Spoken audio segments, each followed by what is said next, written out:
I'm John, co-host of Primary Source. And I'm Maya. Welcome to Primary Source, where we cut through the noise and go straight to the facts. And Maya, the facts today are stark. Just yesterday, October 8th, 2025, Campbell County, Wyoming, agreed to pay a staggering $700,000 settlement to Terri Lesley, their former library director. Lesley was fired in 2023 amidst a firestorm over LGBTQ+ and sex education books in the youth sections. And while the county denies wrongdoing, this payout feels like a concession, a tacit admission that they overstepped.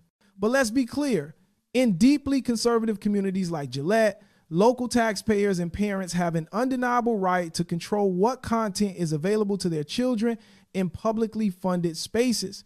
Lesley's dismissal, in my view, was a legitimate personnel decision based on her failure to respect those community standards. Failure to respect community standards, John?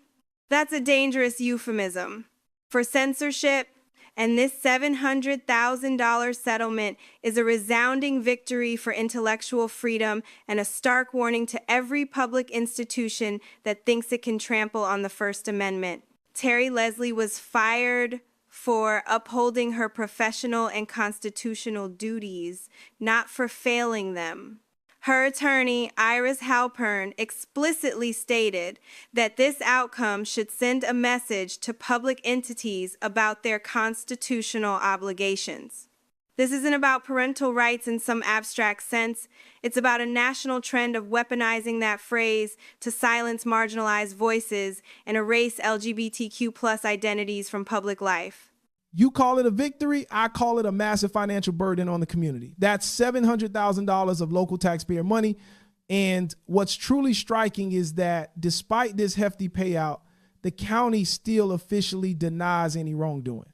They're effectively saying, we're paying to make this go away, but we stand by our decision. This isn't an admission of guilt. It's a costly lesson in the importance of responsiveness to the community. Oh, come on. A $700,000 denial? That doesn't pass the smell test. You don't write a check that big unless your lawyers tell you you're on very thin ice.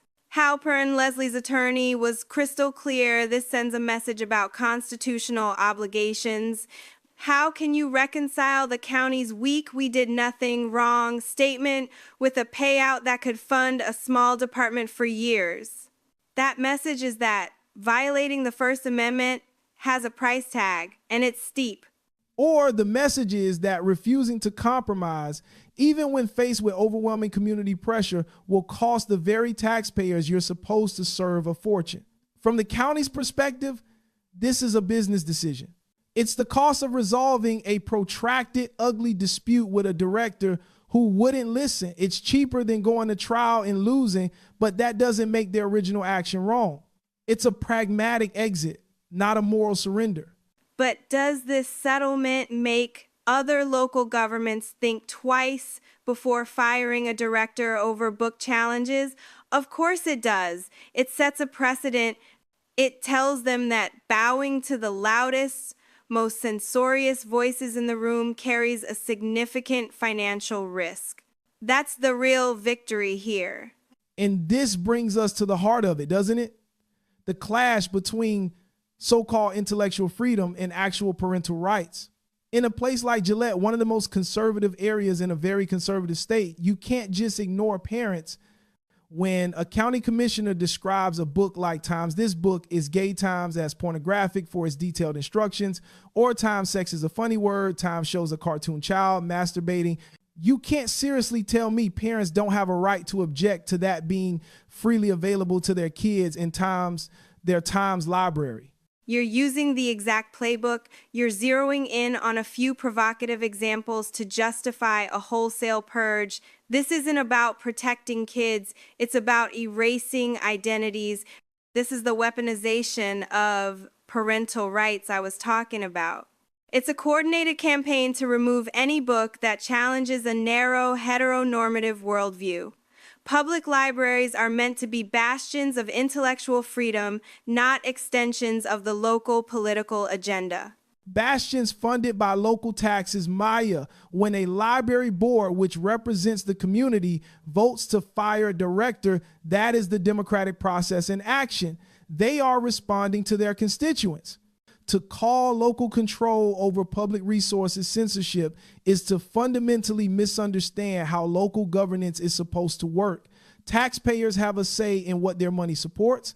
That is a terrifying distortion of democracy. The First Amendment isn't up for a vote.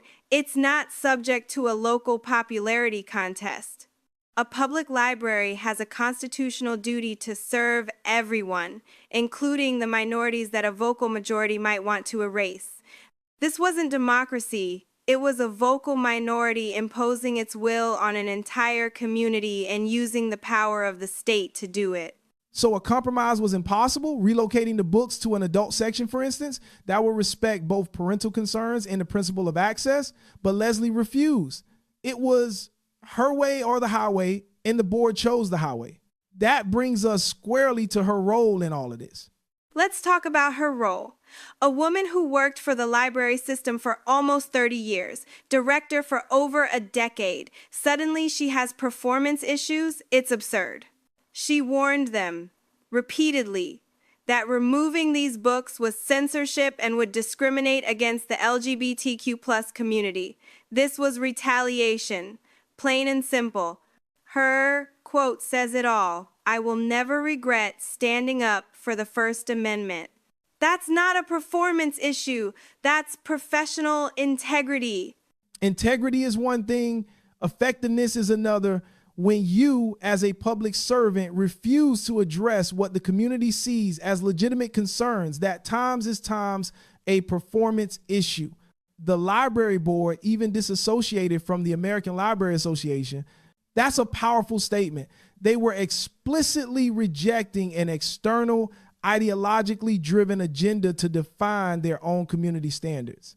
If a director cannot align with those local standards, then she is by definition not the right person for that job. So a library director's job is to be a political weather vane, to just bend to whichever way the wind of public outrage is blowing? No. Their job is to be a custodian of constitutional principles, especially when those principles are unpopular. This case shows the impossible tightrope they're forced to walk. And this tightrope act is happening everywhere. This fight in Campbell County is far from over. There's a whole separate lawsuit still ongoing against the individuals who first objected to the books. This proves that the struggle for local control and parental rights is a national battle, and this is just one front. I agree it's a national battle, but this settlement is a clear signal that the tide might be turning. It's a vindication for every librarian who has stood their ground. It affirms that the right to read is protected, even in the most conservative corners of America. This precedent will empower librarians to fight back against censorship, knowing that the law and potentially a very large check is on their side. I see it differently. I think this settlement just shows the high cost of ideological warfare. The real losers are the taxpayers of Campbell County who are paying for a director's refusal to find common ground.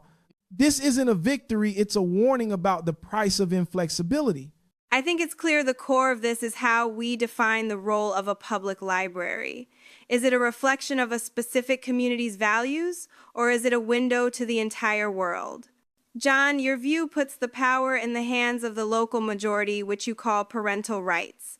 But that system risks silencing anyone who doesn't fit in. And your view, Maya, prioritizes an abstract constitutional principle over the concrete concerns of the parents and taxpayers who fund the institution. It makes librarians unaccountable to the communities they are hired to serve. It's a clash between local democratic control and a national top-down ideology. The Campbell County Library saga, ending in this $700,000 settlement, is more than just a local dispute. It's become a stark, expensive lesson in the enduring tension between local control and the universal guarantees of free expression.